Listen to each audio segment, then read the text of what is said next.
Nuevos estudios y estadísticas mundiales muestran que los países más ricos tienen una mayor esperanza de vida respecto a los más pobres. Esa desigualdad se expresa también dentro de América Latina y dentro de las ciudades de nuestro continente. Así lo revela una investigación publicada en The Lancet, donde se señala que las mujeres que habitan, por ejemplo, en comunas del sector oriente de Santiago, pueden vivir hasta 18 años más que aquellas que viven en la zona poniente de la capital. Vamos a hablar de este tema con una de las autoras de este estudio. Estamos con Alejandra Vives, académica del Departamento de Salud Pública de la Universidad Católica. Alejandra, muchísimas gracias por acompañarnos. Partamos hablando de una mirada global, ¿no? De cómo está vinculada la desigualdad con la diferencia en términos de la esperanza de vida. ¿Qué tan presente está eso si uno ve lo que ocurre en el mundo? Hola, muchas gracias por la invitación.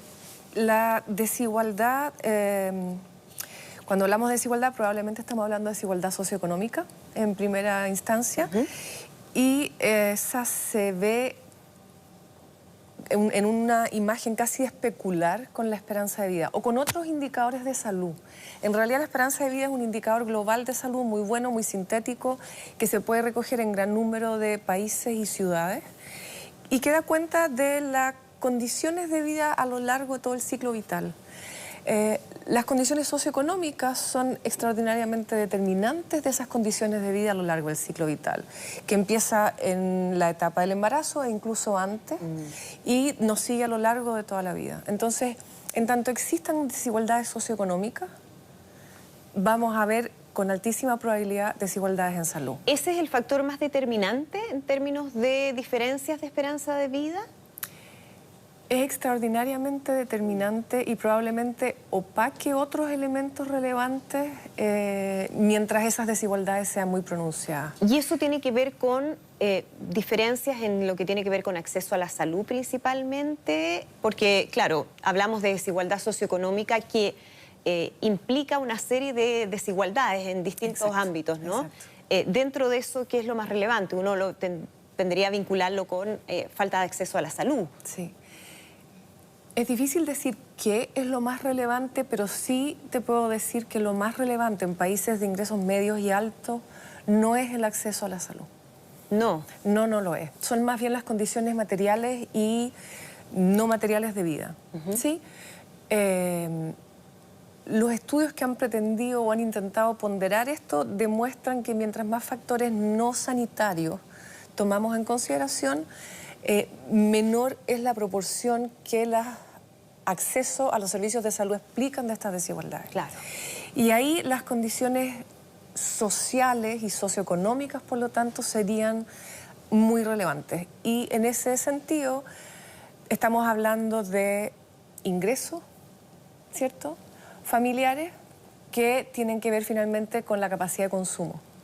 Y la capacidad de consumo va a dar cuenta de alimentación, vestimenta, vivienda, acceso a la ciudad, y en países como el nuestro, donde hay que pagar por la mayor parte de los servicios y por lo tanto también va a tener que ver con acceso a la educación, a la salud, pensiones en la vejez, ¿verdad? En el fondo, la capacidad de consumo va a dar cuenta finalmente de ambientes más o menos saludables. Claro. En los cuales se vive. Entiendo. Y por supuesto que a eso se suma, por lo tanto, la violencia, las oportunidades y las expectativas laborales, el embarazo temprano y cómo eso va a truncar las oportunidades laborales de las jóvenes.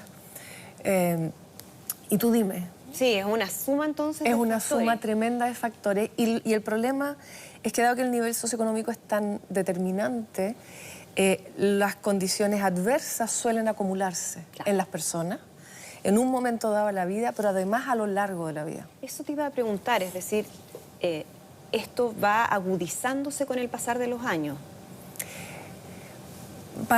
Con mayor precisión se va acumulando la adversidad y los daños a la salud a lo largo de la vida y finalmente se va a expresar con mucha claridad de manera tardía. También en los países de más bajos ingresos va a manifestarse muy claramente en etapas tempranas de la vida. Claro. se va a manifestar también en etapas tempranas de la vida en nuestros países, pero en indicadores levemente distintos. En países de más bajos ingresos se va a expresar en mortalidad infantil, en mortalidad materna, y eso sí tiene que ver con acceso a servicios sanitarios, exactamente. Que es algo donde Chile en general ha mejorado muchísimo en las últimas décadas.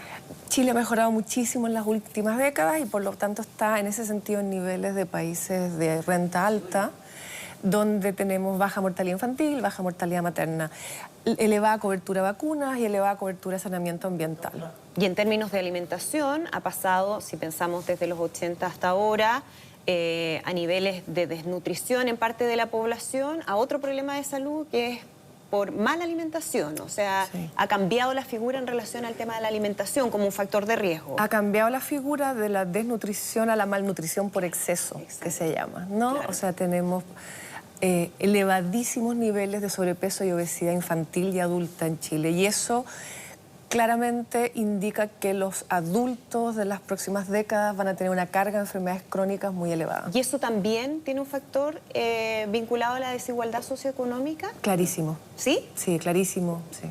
Claro. Y muy marcado. Muy marcado. Ahora, sí, llama la atención el caso de Chile, no sé, Alejandra, si a ustedes también le parece, pero Chile, decíamos, ha mejorado sus cifras en muchos factores que tienen que ver con acceso a la salud. En términos de esperanza de vida, Chile también es un país que tiene muy alta esperanza de vida, pero se genera una desigualdad muy grande, y lo mencionábamos en la introducción de nuestro programa, ¿no? Al interior del país, y no solamente al interior del país, sino que dentro de una misma ciudad, como es Santiago, claro, donde el vivir en una comuna o en otra puede ser determinante. ¿Cómo explicar eso también, no? Esa diferencia tan grande que puede haber. Sí.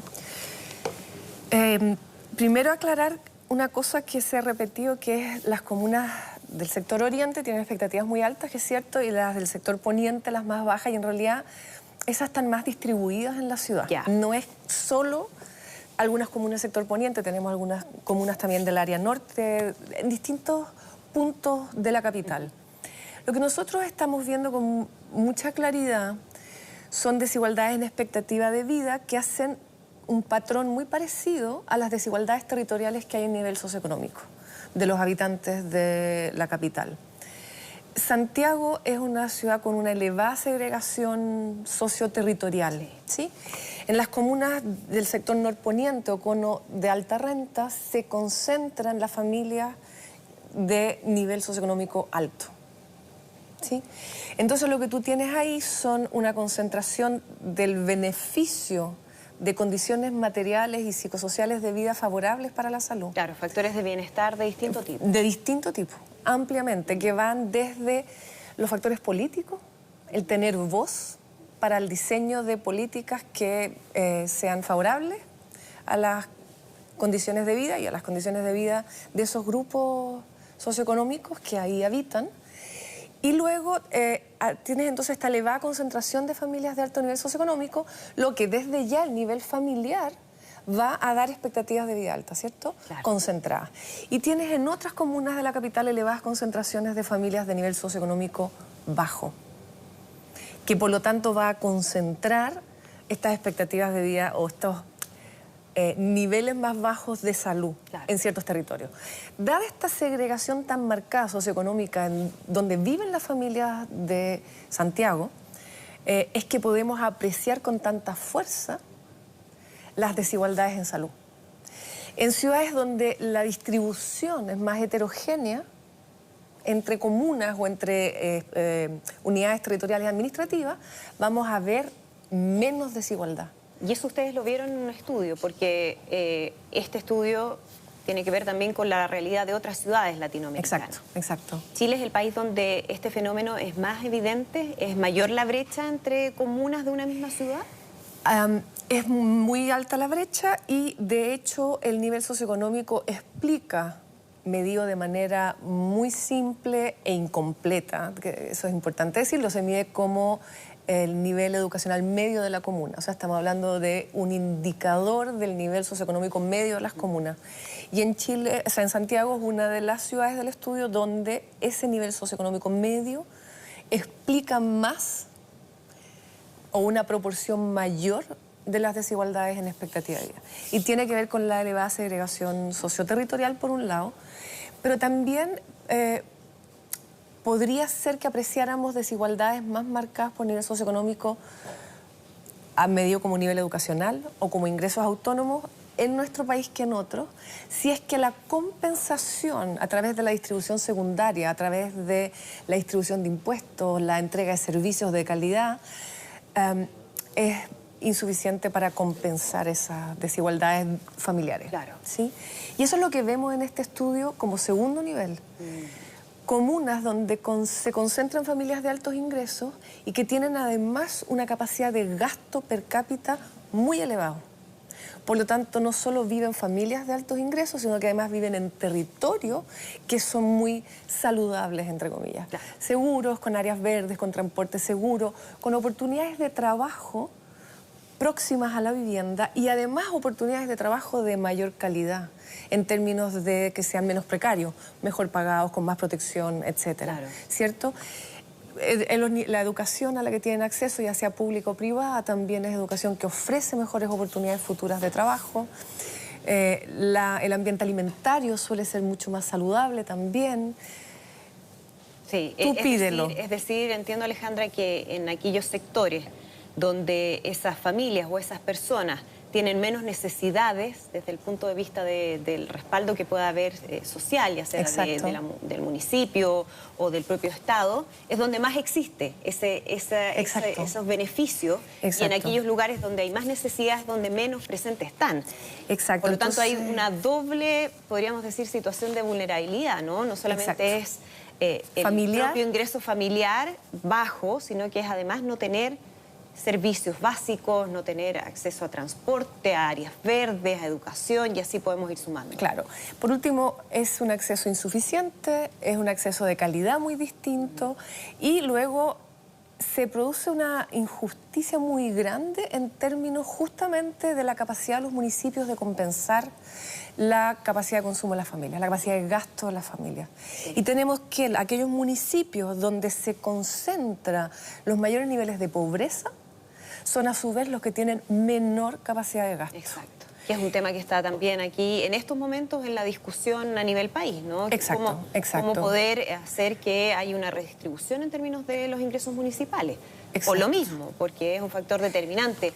Tengo una duda, existe, perdón, si me puedes aclarar, porque estamos hablando en todo momento de la situación de mujeres, ¿o no? ¿O estamos hablando mujeres de y hombres. Mujeres. ¿Pero es en las mujeres más grande la brecha o es por igual? Porque cuando hablábamos de esta diferencia de hasta 18 años en la esperanza de vida en mujeres de una u otra comuna, ¿qué pasa con el caso de los hombres? ¿Puede ser así de significativa o ahí se acorta un poco la brecha? Es menor la brecha en hombres. ¿Y eso por qué? Es menor la brecha en hombres y aquí pueden haber varias explicaciones, pero por un lado, en general las mujeres pasan más tiempo en los territorios en los que habitan, en el barrio, en la casa donde viven, ¿no? Ese es un factor. Segundo, las mujeres, y especialmente las mujeres de nivel socioeconómico más bajo, cargan con, si es que tienen empleo, el trabajo remunerado y además con el trabajo no remunerado de cuidado, ¿sí? Que puede ser muy arduo cuando cargas con el cuidado de, por ejemplo, personas con problemas de salud. Claro. Con adultos mayores cuya autonomía se va deteriorando, especialmente en los territorios más pobres. Claro. Con niños que no tienen espacios seguros para pasar el día. Entonces son mujeres que cargan con esta doble o triple jornada que se llamaba, pero es el trabajo no remunerado de cuidado en contextos que no son favorables para ese cuidado. Claro. Además, ¿cierto? En segundo lugar, estas mujeres, si acceden al empleo muchísimo más precario, que también son en sí mismos un factor de estrés sostenido en el tiempo. Entonces son mujeres que están expuestas a un estrés sostenido en el tiempo y que además suelen habitar estos territorios que son menos saludables. Con peores salarios y así con peores pensiones y bueno, es parte de una realidad que conocemos. Alejandra, muy interesante, muchísimas gracias por acompañarnos. Sí, un último es dato. Que hay una cosa que me parece bien relevante aprovechar de contarte, por supuesto, que tiene que ver con el gasto municipal per cápita. Existe un instrumento para redistribuir los ingresos municipales de manera de mejorar la capacidad de gasto de los municipios más pobres, que es el Fondo Común Municipal. Exacto. Y lo que es más serio y más grave, por lo tanto, es que a pesar de existir un instrumento, exista esta desigualdad brutal en la capacidad de gasto municipal. Un instrumento que evidentemente no está funcionando Exacto. como debiera, ¿no? Y Exacto. es justamente una de las exigencias o reivindicaciones que han hecho desde los municipios de algunas comunas para transformar esto Exacto. en el contexto de toda la discusión país que tenemos. Eso. Alejandra, muchísimas gracias por a ti. acompañarnos. Mucho Que estés gusto. muy bien. Igualmente. Nosotros nos despedimos ya de esta edición de Mundo Plus Vanguardia. Como siempre, muchas gracias por acompañarnos. Que estén muy bien. Chao.